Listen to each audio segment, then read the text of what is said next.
Atenção! Vai começar agora uma teleaula de processos de fabricação do curso profissionalizante. Este módulo tem um total de 80 aulas. Hoje você vai assistir a teleaula número 9. Bons estudos!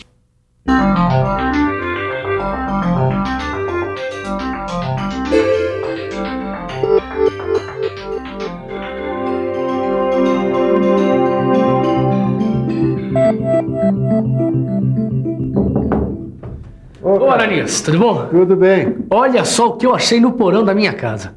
Que beleza, Caio. É linda, né? Minha mãe disse que era do meu bisavô. Sabe que uma espada dessas era feita artesanalmente? O ferreiro martelava até que a peça ficasse com a forma que ele queria. A conformação do material era feita com arte e principalmente com força. Esse processo de conformação mecânica chama-se forjamento. E este é o assunto da nossa teleaula de hoje. Na teleaula de hoje, você vai conhecer o forjamento, vai ver alguns tipos de forjamento e vai conhecer os seus defeitos mais comuns. Mas o martelo e a bigorna são coisas do passado, né? Claro, eles foram substituídos por máquinas e matrizes que permitem a produção de milhares de peças. E é isso que a gente vai começar a ver agora.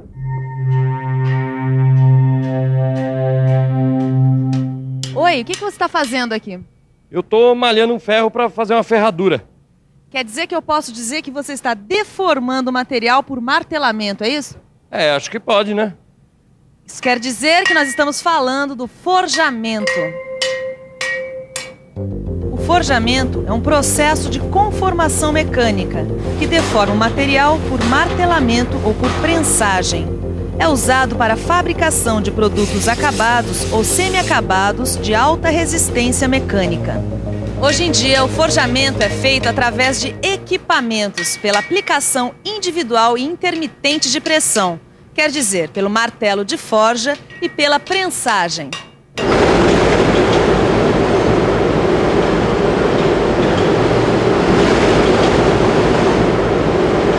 Além da laminação, da extrusão e da trefilação, agora eu aprendi outro processo de conformação mecânica, o forjamento. O forjamento pode ser por martelamento ou por prensagem. Agora, para saber qual é um e qual é outro, a gente tem que ficar por dentro.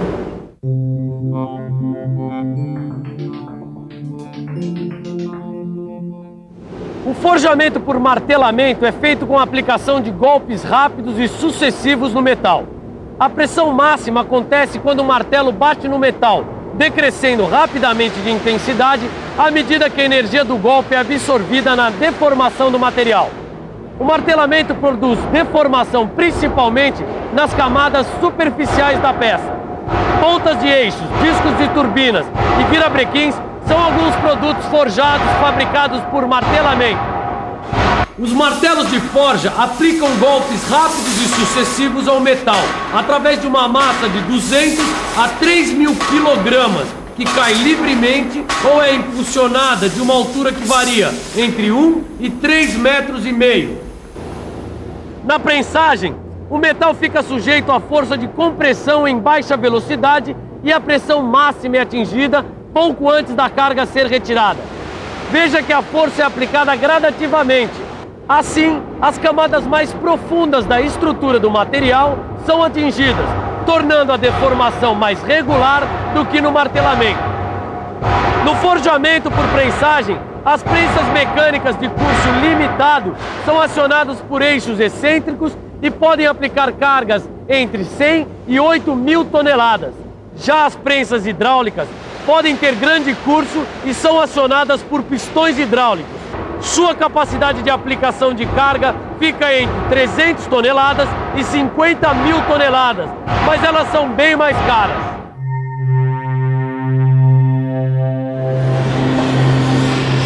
As operações de forjamento são realizadas a quente, em temperaturas superiores às de recristalização do metal.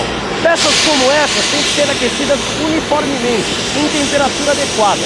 Para aquecer o material a ser forjado, podemos usar vários tipos de condições. Por exemplo, fornos de câmara, fornos de atmosfera controlada ou por indução. Existem materiais não ferrosos que podem ser forjados a frio. Se essa espada fosse fabricada nos dias de hoje, com certeza seria usada uma matriz. Matriz? Eu acho que para entender o forjamento, você também tem que saber o que é uma matriz.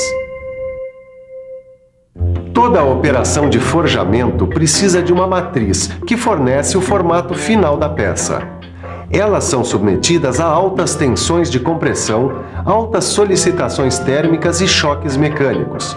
Por causa dessas complicadas condições de trabalho, as matrizes são feitas de blocos de aços liga forjados e tratadas termicamente.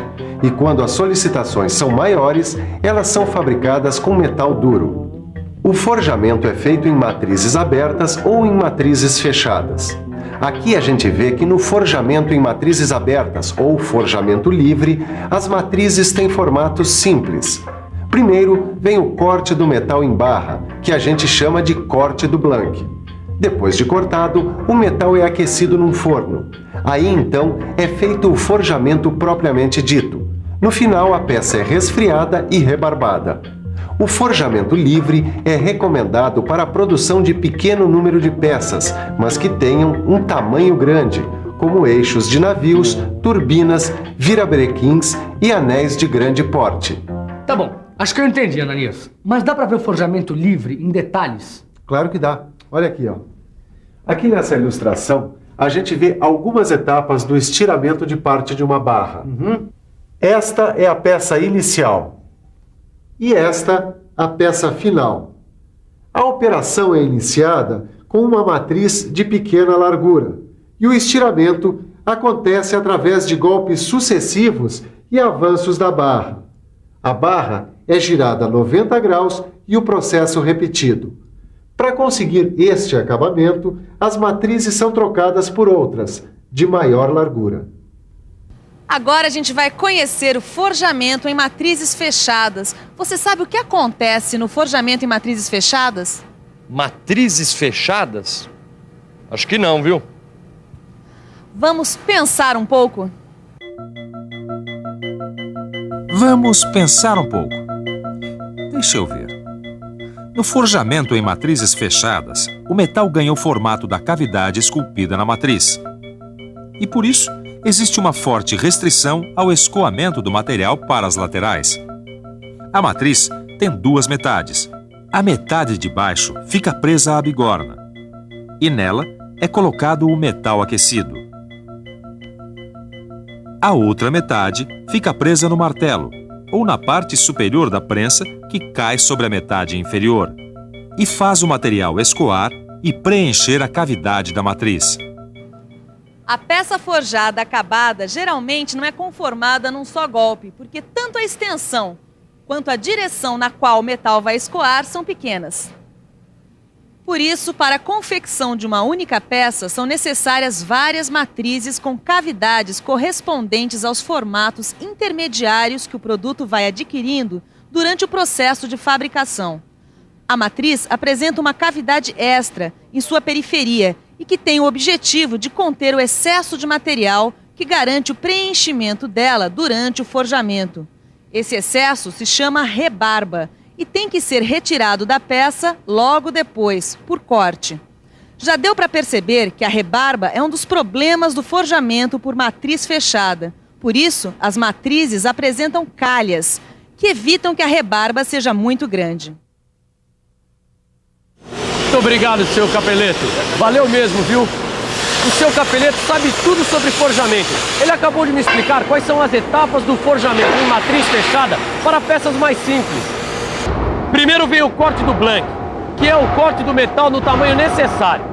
Depois, o Blank vai para o aquecimento, realizado em fornos. Aí vem o forjamento intermediário, que é realizado quando a conformação numa única etapa é difícil. Agora, a gente vê o forjamento final, feito na matriz com as dimensões finais da peça. E para terminar, vem o tratamento térmico para a remoção das tensões, homogeneização da estrutura, melhoria da usinabilidade e também das propriedades mecânicas. Ananias, estava lendo um pouco mais sobre forjamento? Tá vendo só? É assim que a gente aprende.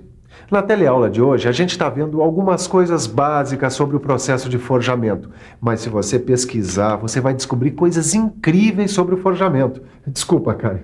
que é que você estava falando? Não, tudo bem. Eu estava lendo um pouco mais sobre forjamento e vi essa representação de rebarba que tinha que ser retirada com uma operação de corte. Aí eu pensei, será que o forjamento é como a laminação, a trefilação e a extrusão, é que apresentam esses defeitos típicos? Boa pergunta, Caio. Vamos agora dar uma olhada rápida nos defeitos dos produtos forjados. Falta de redução, que é a penetração incompleta do metal na cavidade da ferramenta. Isso, que altera o formato da peça, é resultado de golpes rápidos e leves do martelo. Trincas superficiais são causadas por trabalho excessivo na periferia da peça, em temperatura baixa ou por alguma fragilidade a quente. Trincas nas rebarbas ocorrem por causa de impurezas no metal ou porque as rebarbas são pequenas. Elas começam nas rebarbas e podem penetrar na peça durante a operação de rebarbação. Trincas internas, que, como o nome mesmo diz, começam no interior da peça como consequência de tensões originadas por grandes deformações. Outros defeitos, como gota fria e incrustações de óxidos, podem ocorrer nesse tipo de processo. Bom, agora eu vou dar uma olhada caprichada no meu livro de estudos, porque tem muita coisa para aprender sobre os defeitos dos produtos forjados. E não dá para bobear, né? Por que você não faz como o Caio, hein? Pegue o seu livro de estudos e fique ligado. Vem aí a revisão. E atenção, se liga aí que é hora da revisão. Na teleaula de hoje, você conheceu mais um processo de conformação, o forjamento. Viu que o forjamento pode ser feito por martelamento e por prensagem. Aprendeu o que é uma matriz. E viu que o forjamento pode ser feito em matrizes abertas ou em matrizes fechadas. Finalmente, viu alguns defeitos que podem aparecer em produtos forjados.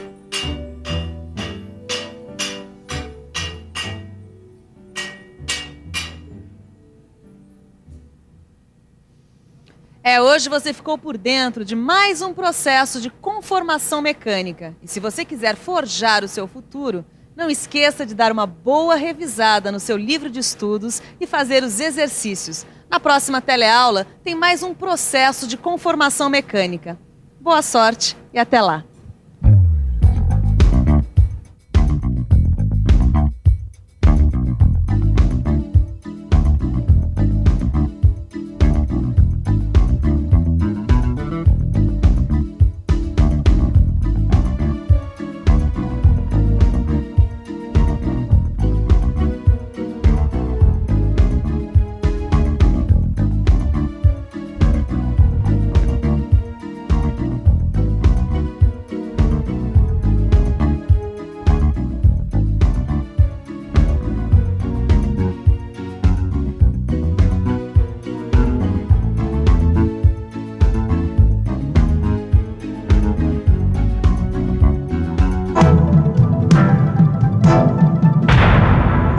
Telecurso 2000, um programa de educação do Sistema Fiesp e da Fundação Roberto Marinho.